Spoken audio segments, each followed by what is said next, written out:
Saudi अरब वाले कश्मीर भूल गए, यूएई वाले कश्मीर भूल गए, फलस्तीन भूल गए, उन्होंने अब्राहम अकॉर्ड कर लिया, उन्होंने नरेंद्र मोदी जी को 370 और 35 करने के बाद हार डाल दी है। ये तो हम पहले ही चोट डाल रहे हैं। कंपनीज तो बिल्कुल नहीं आ रहे, क्यों नहीं आ रहे हैं भाई? भारत और यूएई ने $100 बिलियन को प्लान किया है ट्रेड का। अब आप देखें कि ये कितनी बड़ी जो है वो इन्वेस्टमेंट है जो उन्होंने की है। दुबई में बहुत से इंडियंस हैं जिनका अपना मतलब बिजनेस है वहाँ पे, और बहुत से बिजनेस हैं, एक नहीं बहुत से बिजनेस हैं। पाकिस्तान उसके मुकाबले में कुछ भी नहीं है। न्यू इंडो पैसिफिक डॉक्ट्रिन है वो कहती है कि भारत जो है उसको हमने खित्ते की लीडरशिप देनी है। घी, तेल, चीनी, आटा, मुर्गी के गोश्त की जो कीमत है तारीखी सतह पर पहुंच गई है। पाकिस्तान को हमेशा कंपेयर किया जाता है भारत के साथ, ये बिल्कुल ज्यादती होगी। उसकी वजह ये है भारत कस्टमर है, आप फकीर हैं, आप मांगते हैं। दुबई का चाहिए तो वो उधर पाकिस्तान में इन्वेस्ट करते हैं, लेकिन अगर उन्होंने इंडिया में किया तो अच्छी बात है। और उधर पहले बहुत ज्यादा गुर्बत है, पाकिस्तान में कम नहीं है लेकिन उधर ज्यादा है जो ये है पॉवर्टी का रेशो, तो उधर किया तो उनका फायदा हो जाएगा। चलो बेचारों का।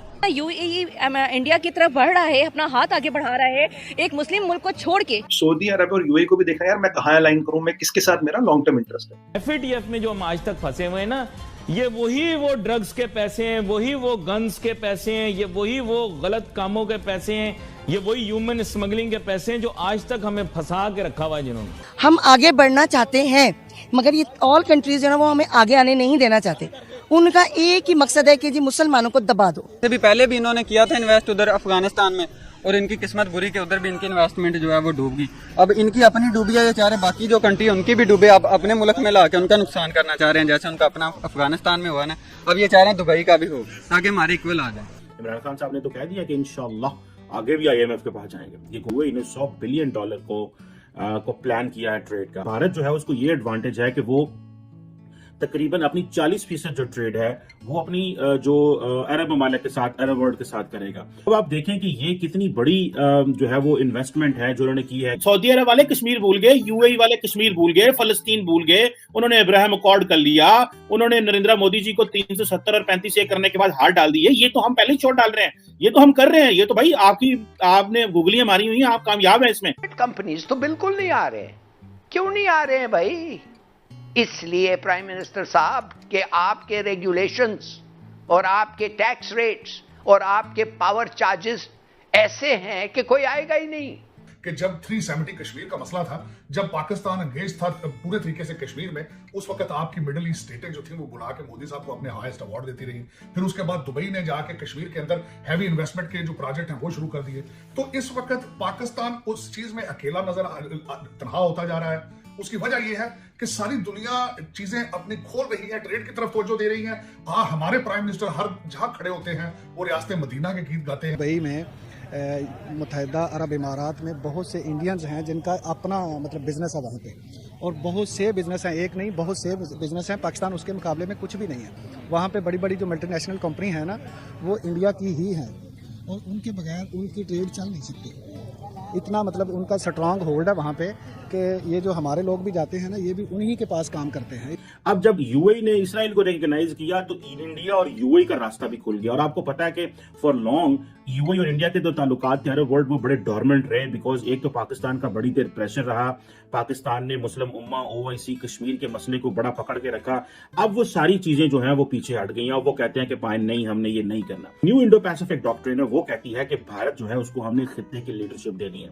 We have to give leadership of the region. और आपको पता है पाकिस्तान शुरू से एक चीज कहता रहा, वो ये कहता रहा कि हम भारत को यहाँ का पुलिसमैन नहीं बनने देंगे। अब ये देखें, अब पाकिस्तान इसमें साइलेंट भी है, पाकिस्तान खामोश भी है, हम अमेरिकन को कह भी नहीं सकते। घी, तेल, चीनी, आटा, मुर्गी के गोश्त की जो कीमत है तारीखी सतह पर पहुंच गई है। पाकिस्तान को हमेशा कंपेयर किया जाता है भारत के साथ, ये बिल्कुल ज्यादती होगी। उसकी वजह यह है भारत कस्टमर है, आप फकीर हैं, आप मांगते हैं वो चीजें, वो पार्टनर है, आप पैसे मांगते हैं। आपके रिलेशनशिप, आप किसी मुल्क के साथ रिलेशनशिप को रिलेशनशिप नहीं समझते जब तक वो डॉलर ना दे।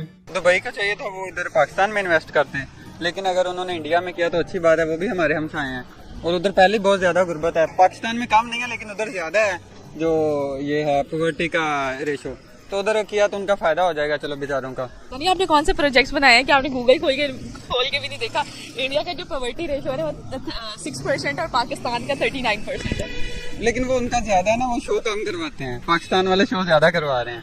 वो अपने आप को गरीब दिखाते हैं कि ताकि इधर भी कोई इन्वेस्ट करे। मैं इस्लामाबाद में एक अच्छी एक मॉल में गया तो वहाँ बड़ी अच्छी ज्वेलरी थी। तो मैंने कहा आप कहाँ से मंगवाते हैं, मेरे हाल 6-8 माह पहले की बात है। तो वो फैमिली मेरे साथ थी, तो उन्होंने कहा जी कि ये तो इंडिया से आती है। तो मैंने कहा इंडिया से कैसे आती है? मैंने कहा दुबई जाती है, दुबई से पाकिस्तान आती है। ठीक है, और वो बहुत अच्छी ज्वेलरी थी। मतलब वाकई ये जो एग्रीमेंट हुआ इससे तकरीबन 80% जो इनके ऊपर जो टैरिफ्स लगते थे वो खत्म हो गए। और रिपोर्ट में ये भी बताया गया कि हुकूमत ने कमर्शियल बैंकों से 45 करोड़ 70 लाख डॉलर का कर्ज हासिल किया है, और जो एशियाई तरक्याती बैंक है उसने पाकिस्तान को 45 करोड़ 99 लाख डॉलर कर्ज फराहम किया है। अब दूसरी जानिब आलमी मार्केट में खाम तेल की कीमतों में इजाफे और डॉलर के मुकाबले में जो रुपए की तारीखी बेकदरी है उसके बायस 1 नवंबर से पेट्रोलियम मसनूआत की कीमतों में मजीद इजाफे का इम्कान है। भारत के साथ ये जरूर कंपेयर करें कि उनका करप्शन इंडेक्स में नंबर 85 है, साइज में आपसे 6 गुना ज्यादा बढ़े हैं। स्विट्जरलैंड के अंदर करप्शन का पैसा आपसे निस्बतन कम है उनका, वहां पे उससे कंपेयर करें आप उनके साथ कंपेयर करते हैं कि दुनिया के साथ रिलेशनशिप किस तरह है, तो वो लोगों से प्यारे लेते हैं,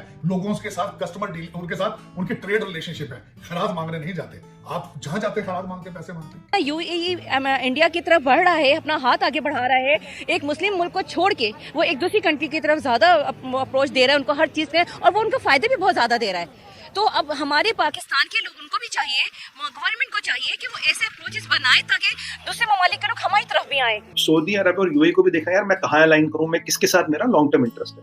at the end of the day देखिए, रिलीजन ठीक है, इस्लाम की बात करें, हिंदुइज्म की बात करें, सब ठीक है, पर यार दाल रोटी, रोजगार, इन्फ्लेशन, ये सब तो चलाना है ना, ये कहाँ से चलेगा? Oil based economies have a maximum life of 20 years, तो आपके पास 20 साल है to completely move from oil based to something else. Recently आपको पता है कि यूएई ने जब हमारे वीजे बंद कर दिए, वो भी मैंने लॉजिक कितनी दफा आपको बताई है, that was an Abraham accord logic. इसको समझना बहुत जरूरी है दोस्तों। अगर हमने फ्यूचर में हमने अपने मिडल ईस्टर्न पार्टनर्स को ना समझा, अब वो पुरानी लीडरशिप नहीं है, ये 70s 80s की लीडरशिप नहीं है, 90s की लीडरशिप नहीं है जो कि पाकिस्तानियों को हर चीज देगी। इंडिया जो है वो कनाडा के साथ फ्री ट्रेड एग्रीमेंट साइन कर रहा है, इसराइल के साथ फ्री ट्रेड एग्रीमेंट चल रहा है, इंडिया यूरेशियन इकोनॉमिक यूनियन जो है वो बन रही है। इन यूरोपियन यूनियन के साथ हम यूरोपियन यूनियन से जाके जो है वो GSP प्लस स्टेटस लेते हैं, वो और तरीके से बात कर रहे हैं। FATF में जो हम आज तक फंसे हुए हैं ना, ये वही वो ड्रग्स के पैसे हैं, वही वो गन्स के पैसे हैं, ये वही वो गलत कामों के पैसे हैं, ये वही ह्यूमन स्मगलिंग के पैसे हैं जो आज तक हमें फंसा के रखा हुआ है जिन्होंने। हम आगे बढ़ना चाहते हैं, मगर ये ऑल कंट्रीज है ना, वो हमें आगे आने नहीं देना चाहते। उनका एक ही मकसद है कि जी मुसलमानों को दबा दो, इनको इकोनॉमी की तरफ से, मईशत की तरफ से, इवन थिंग ऑल चीज़ों से इनको जो है ना इतना डिग्रेड कर दो कि कभी सर उठा ही ना सके। इसी वजह से ये लोग दूसरे ममालिक के साथ तो करते हैं डील, हमारे साथ नहीं करते। सारा टाइम आपका एजेंडा इस्लामोफोबिया होगा। जब आपने मगरब को अनॉय कर लिया कि कौन है वज़ीर आज़म, ओ जी इस्लामोफोबिया का मसला जी इनका, ये तो इमरान खान साहब ने तो कह दिया कि इंशाल्लाह आगे भी IMF के पास जाएंगे, ये कोई आखिरी दफा नहीं है। हमें उनके साथ आज की डेट में ट्रेड बहाल करनी चाहिए, खासतौर पर इंडिया के। नहीं, दुश्मनों के सहारे पे, दुश्मनों के बलबूते पे अपनी इकोनॉमी नहीं बेहतर करनी चाहिए, ये खुद अपने अंदर सलाहियत होनी चाहिए। आप दुश्मनों का सहारा लेके अगर तरक्की कर रहे हैं तो उसका क्या फायदा है? इससे भी पहले भी इन्होंने किया था इन्वेस्ट उधर अफगानिस्तान में, और इनकी किस्मत बुरी के उधर भी इनकी इन्वेस्टमेंट जो है वो डूब गई। अब इनकी अपनी डूबी है, ये चाह रहे बाकी जो कंट्री उनकी भी डूबे, आप अपने मुल्क में ला के उनका नुकसान करना चाह रहे हैं, जैसे उनका अपना अफगानिस्तान में हुआ ना, अब ये चाह रहे हैं दुबई का भी